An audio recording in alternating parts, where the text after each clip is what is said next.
Boutique bijoux d'or Mossi Elengi. Boutique bijoux d'or Mossi. Voilà, couleur riche. Boutique bijoux d'or Mossi. Boss, voilà, couleur riche. Boutique bijoux d'or. Boutique bijoux d'or Mossi. Bonsoir, bonsoir, bonjour. Nabalandi nyonso ya Bidor TV. Mama bijou na ekobeti ya bino lisolo moko. En tout cas, epesinga mawa makasi. En tout cas, congolais. Toza mitema mabe. Biso ba congolais na ba congolaise tolingalaka te. Mama bijou lisolo na obeti la yo muto ozotalanga. Ozwa mayele na bikebereke na bino bozala alango. Mama bijou alobi fo yeba place nini ozotia lokolo parce que lisolo oyo epesinga pasi do banda na banda komona bafinga mutu banda na banda koyoka ke mutu azotonga mutu ngana zoyoka. C'est la toute première fois naza vraiment choqué komona baninga basi bazofinga ndeko na bango ya mwasi oyo alambela kibango bazofinga ndeko na bango ya mwasi bazalaka na ye o babengi meme groupe. Wow. Avant to banda ko sakola likambo epesi mama bijou d'or pasi na lingika na lekisa mwa publicité ya agence na biso o babengi agence immobilier ya biso na biso eza na Congo mingi ezo teka balopango bakote ya bansele kuna. Mama bijou alobi tamsu na vie na yo nano zwa occasion osomba même pas 20 sur 20 ya osomba même pas mabele. C'est le moment parce que ndeko la biso ya mobali azakuna na Congo azoteka ba mabele na balimo azoteka mabele partout. Donc na kombo ya Papa Patrick agence na ezali biso na biso azoteka voire même batterie à $1000 ezakuna voire même batterie à $1500 ezakuna ndeko yozo kanga profiter zwabik zwa numéro benga Papa Patrick agence na ekombo nango biso na biso azape na chaîne YouTube na ye benga ye. En tout cas ozo ba information mingi tamsuso mama bijou d'or apesité numéro ya papa na biso na kombo ya Papa Patrick.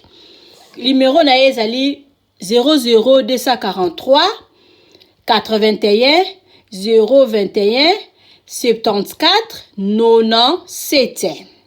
Mama bijou alobi agence biso na biso nde makambo nga mama bijou nde bozomona nga na sina sombi balopango na lobate eleki ba 10 donc ateka na donc kuna na agence biso na biso so sombi to bimi mukila il faut que somba ndaku ozala mama mukolo lopango balobi na lobite il faut mais il faut kozwa mayele parce que loko eleki ndaku ezate elambe bebaka voiture ekufaka mais mabele imataraka ka valeur ata okotonga te obombi yango 2 ans tango koteka okoteka ngo lisusu na prix oyo somba kité.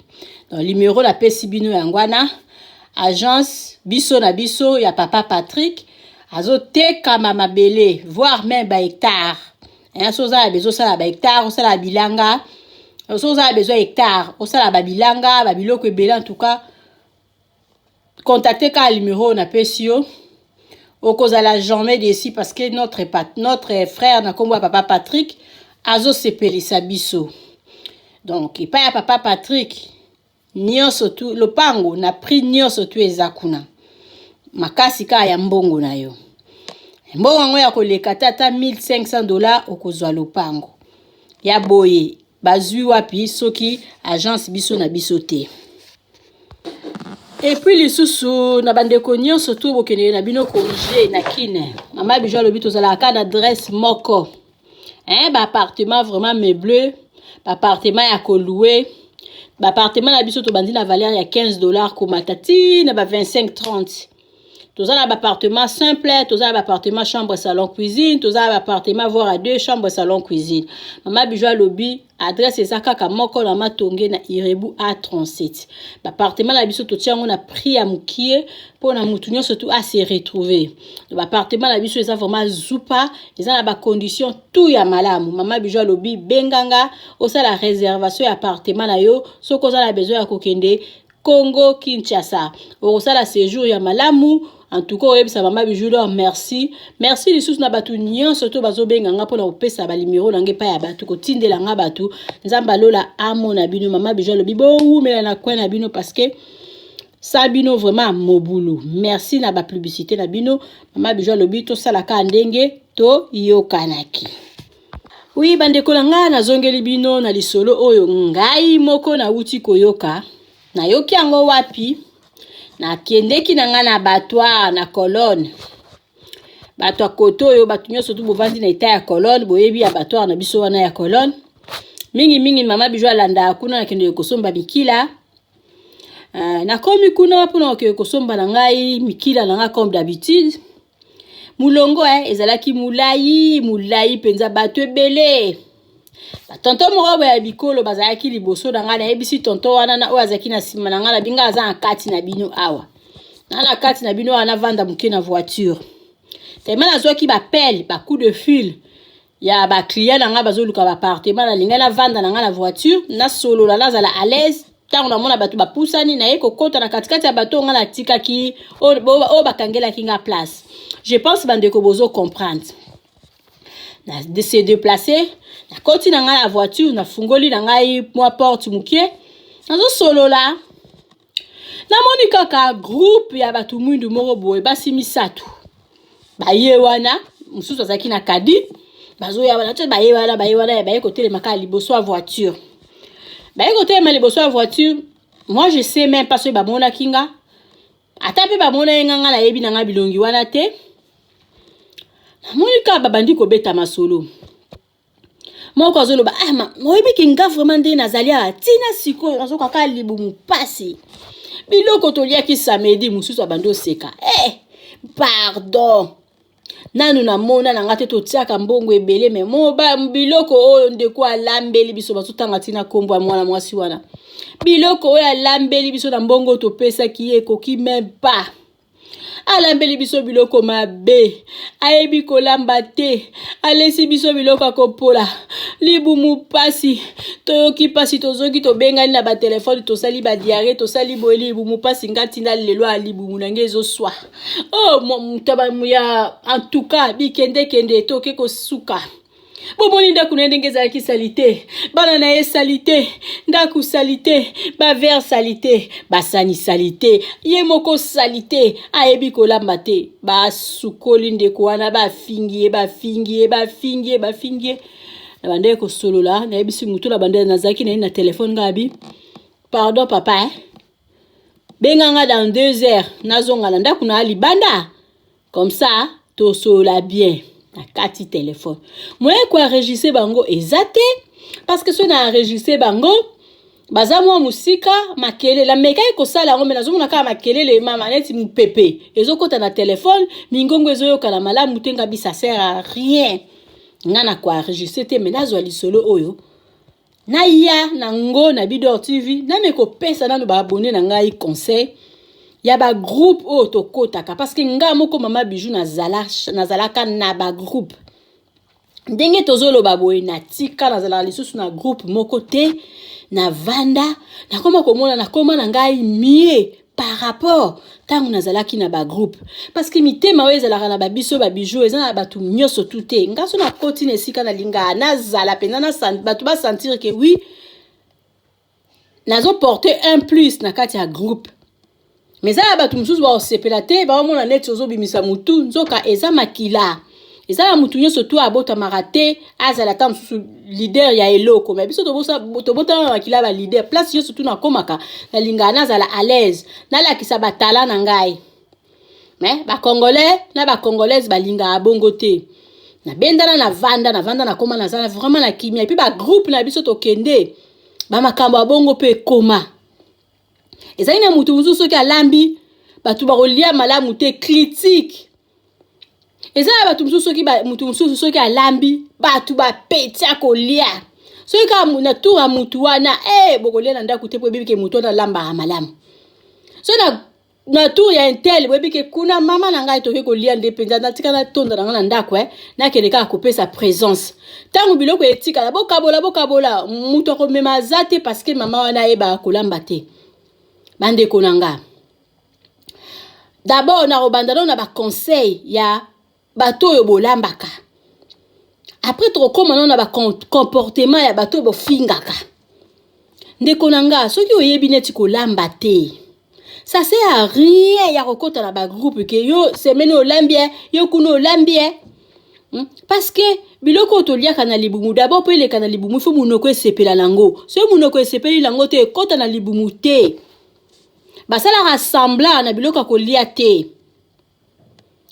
basala rassembla na biloko kolia te parce que tant on azo lia il faut na sepela na eloko nazo lia toza bana mikete puis toza ba responsable avant na lia eloko il faut eloko lezala kitoko so eloko leza kitoko te na lia te de 1 so ko zokota na ba groupe il faut yeba kolamba ozala sûr et puis ba groupe lamlo bokendeke na banda kwa vo bengisa mutu na ndaku na yo il faut yeba ke winda kuna ngana niki ndaku na ngeza propre ata batu bafinga na bango ata batu baloba na bango kaka mais baloba likambu mo weza ata msusu ya lokuta baninga baya okuto pesa bango ata ba vera malamu baninga baya okuto pesa bango ata msusu basanya malamu po betisa bango ba mabaku te nikanda kuna yo sukola toilette na avo bengisa batu parce que eza malamu te ko betisa baninga mabaku baninga babimi na ndaku na yo babeli ba diarrhée baninga babimi na banda kuna babandi critique ba ver babandi critique bo c'est pas gentil toza na poto bilo to boyeba kolamba te il faut quoi apprendre et puis ce que yebi kolamba te ozana te ba réunion et comme eli na tour na yo de préférence même ba ngata na restaurant de préférence bengata mama moko boya kolambelo na ndaku par rapport au lesa batu baza ba mikolo batu baza ba responsable kolesa batu ba nazo kapuna bazolo ba mbisi zei surtout ce qui est loko la mbisi so yebi kolamba mbisi te mama ko sala te olesa batu ngolongolo ya zei ngoneti ngolo soki za ya zei ekoleka la mnoko ndeni na sala assembler ndeni moi sala assembler zate parce que toliaka biloko toujours ya malamu ngala loba ngala ponaka eloko te lambelanga nyoso mama Nadine na Kongo ayebi mutu lambela mama Bijou lambelanga nyoso sauf ko lambela ngelo kwa mabete pona olia te donc bino ba mama oyo bozala oyebi ko lamba te ozobengisa bande konanda kwa tuka botika parce que ya bopesa baninga bomemisa baninga masumu parce que batu bako sumuka après bayaki nanda kunanga batonginga lisusu pona bandeko oyo bozala okei na ndaku ya muninga après bo memi masolo bokomi kotonga mingi zalaka na batu mwindu et puis mingi ka na ba réunion parce que sans réunion tam su bo tonga na binonga te sans réunion bo tonga na masolo mo ya lokuta bo ando tonga na masolo mo bozo fonder parce que to kuta na ate kokuta na kaizo silisa ka valeur muninga na nyango za na epembeni na bete ya bino lisolo ya baninga muninga nyango za na epembeni muninga ninga mingi bazana ba espion ba poussa na tamsu pembeni na pona ya ko tala makambo sala pa kene ko beta quelque part ba groupe bozo kota oyo to kota ka oyo il faut y ba place ni no kocha makolo za groupe musu ko memela ka malédiction eza na groupe musu pe ko kiko pambola mais la plupart ya ba groupe ezo memela batu malédiction to sangala la ba groupe ala pona ni to sangali parce que soye mutu moko akufi to ye ko lalisio oui tango moni baninga na en tout cas merci pesa motivation mais soye bolingi na bino mutu na bino ata bomona ka ete ata ya kana ba groupe na bino tele tilo ko matanga babengisa mutu te soye mutu asala na problème to kendeke kaka au moins ke na yeba te pona ko sangisa mbongo cotisation bandai ko sala makala depuis nga la kota la poto soy mutu a kufeli mutu azana fête to mema ka ba enveloppe na il faut la mutu na boke na matanga mutu ene loko te soko yana matanga mutu moi 20 moi 10 moi 30 ko zanga te to sala na biso ngo ka depuis longtemps et puis ba groupe to sala na pona ko benda ni liwa ou bien comment so to zana biso na groupe te mais soy mutu a kufi to yaka na mbongo so to zana groupe te o balisi to yaka na ba enveloppe To kota na groupe ka ateke pona soki naza na problème ba ya. Non. Sans groupe peut to kokina batu pe ba koki koya kotala yo. Pourquoi pas? Hein, donc tout le monde a déjà ba idée wana mutu na kota na groupe lelo poso na zui problème bango wana un tel akoya un tel akosala boy. Ka bango na nde bazo mema bino basango banda kuna bino basalite. Bande konango ke ina nda kwa muninga. Omoni muninga nda ku salite. En tout cas ceux qui penza o liporta ka na mutema. Benga ya talobi na tongo yebisa ye moko. Yebisa ye moko lobi vraiment maman. Donc il place à boy fallait attaque mona o mabe mais commisser la ye message par rapport ya kotonga et parce que kotonga est aux huiles sumu. Et puis les sous nini so muninga yebi kolamba te boy ye. So que zamba la liboso bo lebi loko na ye deuxième fois lingi ko benga bino bolo ba ke maman entela ya kolambelo parce que biloko lamba ki to sepela nango to lamba e mabe. Wande ba edaka mutu ata omona bino mabe mais bo aider par rapport bo bima bo banda kotonga tonga e bo sali eloko te. Bo sali eloko te parce que je pense pas ta moko la bino azoki courage a benga été. Il faut ko benga ye ko sunga muninga. Eza ba mama mi ba yebi même pas ko sukola biloko ndako na bango. Muna mama bimisi nani bimisi ta msusu nini. Amemi sani ta msusu na groupe sani salité na frites salité. Nga suif eloko nga e ndako eza mabe na me mango na groupe te. Nga peso na yebi ndako nga na za na chantier mikwana misale beleza liboko yete parce que na yebi ndeni to vivre ka. Mageta msusu na ko yela ya bibilo pena basani ya wow. Mais bo tonga la bino kaka. Mais pourquoi na yebi ke basali na ngeza mabe ngana ke yamba bino.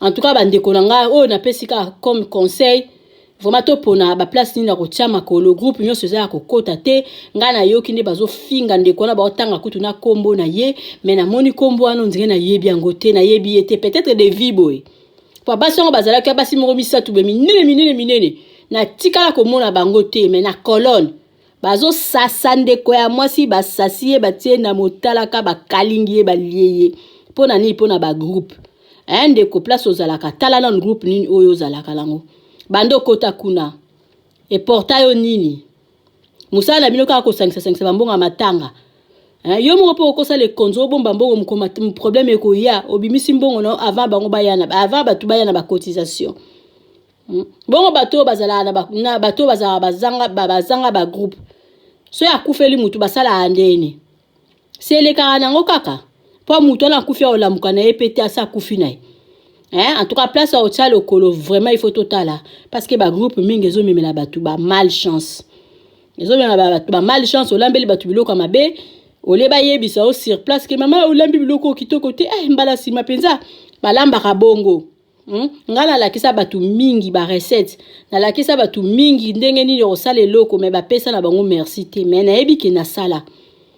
En tout cas vraiment besoin voice oyo bo partager pour na ndeko wana zawana atika makamba groupe ba groupe belé ta msu ba finga na bango ye so yebi kinda kunu ya salte ko yamba batu te so yepo yebi ko za muno ko pioto okene na bandaka batu pona oluka ba place ba salite zalaka. En tout cas tika na okokota na ba groupe ko beta baninga mabaku ndaku ndenge yo nika bandaku na ota msu za batu nyo sotu banika bandaku na bango boete mutu so to sikola ndaku na ndenge moko te tango kepa muningo moni mabe. En tout cas sala makasi meka ko sala meka ko benga ye ko pesa ya ta conseil na ndenga malamu eza batumi baboya ka ba reproche mais so pesi muninga vraiment conseil na ndenga bien. En tout cas au moins kazala mutali boma au moins kazala na yebite mais akoyamba yango yeba ndeni okoti ko komisa reproche wana yeba ndeni akoyebisa mama olamba ki pondu na ndeni mbala sima bwaka maiko mbala sima sala bozongi sabo akozwa et pour ko sunga evina yo evina ye mobimbe penzamba opambola yo to tika kotonga baninga so tokei na ba réunion mingi masolongo ezaka na ba colonne awa to tika baninga bakepa na ba yoki libumu paso lambeli bango mabe meka isala sala cours ya kolamba to sala ba nini ba recette tozo tia na ba YouTube na ba nini ba mama mingi bazolamba s'abonner na chaîne moko alamba na ekaka okoyeba ndeni balamba légumes verts okoyeba ndeni balamba ka pondu to sala makasi to apprendre za malamu makasi biso ba bijoux to eba kolamba zéro batonga ba finga mais lelo ba ya koliati il faut quoi apprendre mutu na mokili to apprendre aka chaque jour il faut ko zwa il faut que ya malamu ya mabe ko boaka ba groupe abe kebeleke oyo en tout cas bosala vraiment keba parce que bolingana na binote la plupart bazana ka pona ko mema masolo abaninga en tout cas benzambe pa lingi bongo te oyo ezaki ka conseil mama Bijou apesi avant nesi la nakoya ko beta lisolo batu baloba kesinga famille kata na raté nakoya ko expliquer bino e kata na raté mezoka azoka ba pota et puis nakoya ko yebisa bino lisusu ba mi o bazala awala bazana ba espion ba 2024 tant to kota tozo batwana nyonso tout popola bango to boaka bango parce que ba lobi ke liboko o so bozo tambola batna bozo tambola groupe soki esimbite il faut ko kabwana penza ko yeba nani okoko tambola na ye singa famille kata na raté mais ezoka kazoka soki ezoki ekomi très dangereux na lingi bino mingi bozala toujours na Bidor TV bozala jamais desi mama Bijou la lobi bo partager vidéo massivement et puis les sous nini commentaire na yo ndeko esala nga bien commenter non nini les sous tielanga j'aime mama Bijou lobi bo partager massivement donc ba abonné ba mata tozongisa ba vidéo ba tozongisa ba publicité na chaîne na biso mama Bijou lobo lingo keno congé na Congo contacter nga ozala jamais desi lingo somba lopango biso na biso agence biso na biso eza na Congo anezo zela yo mama Bijou lobi za rêve mutu nyonso tout mais comme conseil nazande ko la bino ya mwasi conseil eloko eleki mabele ezate parce que efutaka bota ba publicité ya maison de passage na biso o eza na Irebu na Matonge mama Bijou le bolingo kende na o konjo za na mbongo mukie contacter nga ozala jamais desi mama Bijou azora même actualité so yebo kende na jio lingo bando pesa nganda munda yo kaka mama Bijou azwaka nyoso et puis toza sous na agence na biso o bato bafutaka en ligne soko lingo futa ne pa mama Bijou to lingo futa en ligne usale linga message okomelinga na pesio na pesio lié wana ya agence futi na en ligne donc kuna penza pepele so po lingo futi pa ya mama Bijou yo kaka botala ba publicité na biso na yebi kendeko okozwa ya mingi et puis partager vidéo oyo massivement commentaire na yo so na moni yango ekosala nga ba wow bravo so na saleli bino lisusu vidéo te avant fin de l'année na bandi déjà ko souhaiter ba abonné na nga ba joyeux Noël mais na osala makasa avant année oesi la nazana des conseils na pesa bandeko bozala bien mama Bijou na bina linga bino mingi sabino mobulu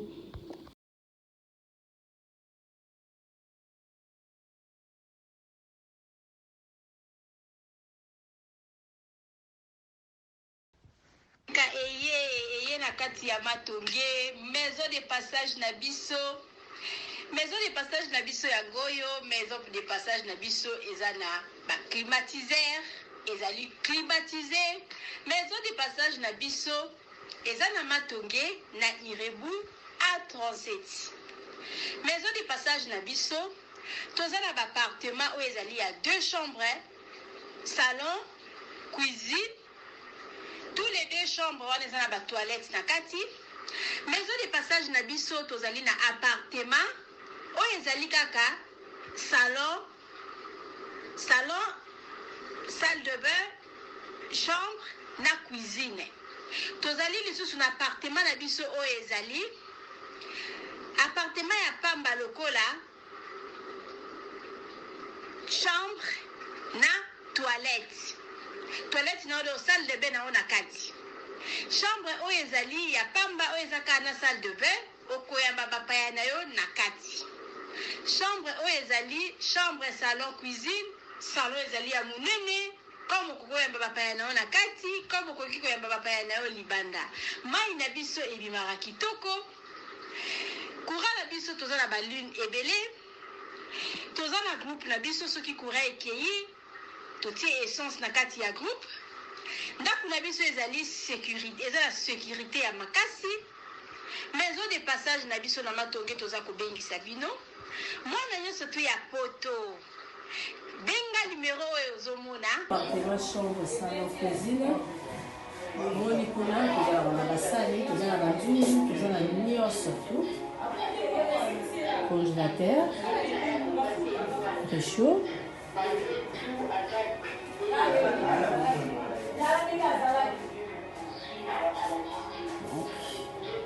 cuisine sur l'eau, appartement, chambre, salon, cuisine. cuisine na biso yango oyo cuisine eza na espace ya monene toza na congélateur toza na frigo toza na micro-ondes toza na cafetière toza na nyonso donc eloko nyonso ezalaka na kati ya cuisine eza awa.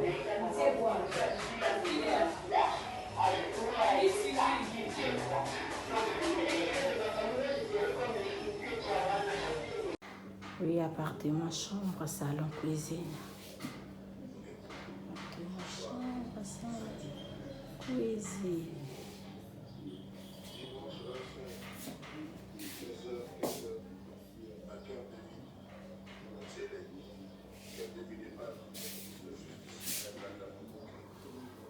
Appartement na biso bozomona oyo ezali appartement simple.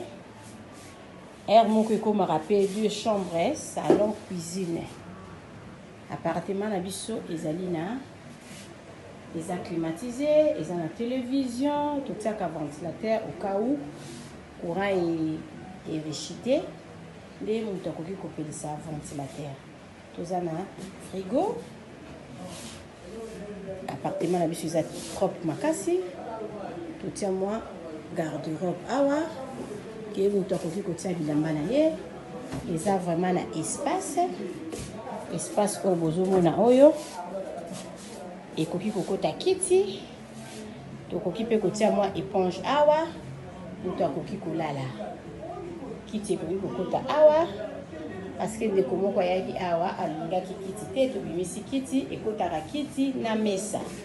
Appartement oyo eza appartement simple akomaka 2 chambres salon tokota totala deuxième chambre na ye yango oyo soko olingi oluwe yango appartement simple moko soko olingi oluwe yango appartement de 2 chambres appartement na biso yango oyo eza deuxième chambre na ye yango oyo deuxième chambre oyo akomaka mpe appartement chambre salon cuisine soko olingi ozwa yango mpe na appartement ya pamba olingi ozwa yango appartement chambre salon cuisine et comme appartement chambre salon cuisine ils ont un premier niveau oh tous un salon na biso yango yo salon na biso za kitoko makasi appartement chambre salon cuisine oh tous un salon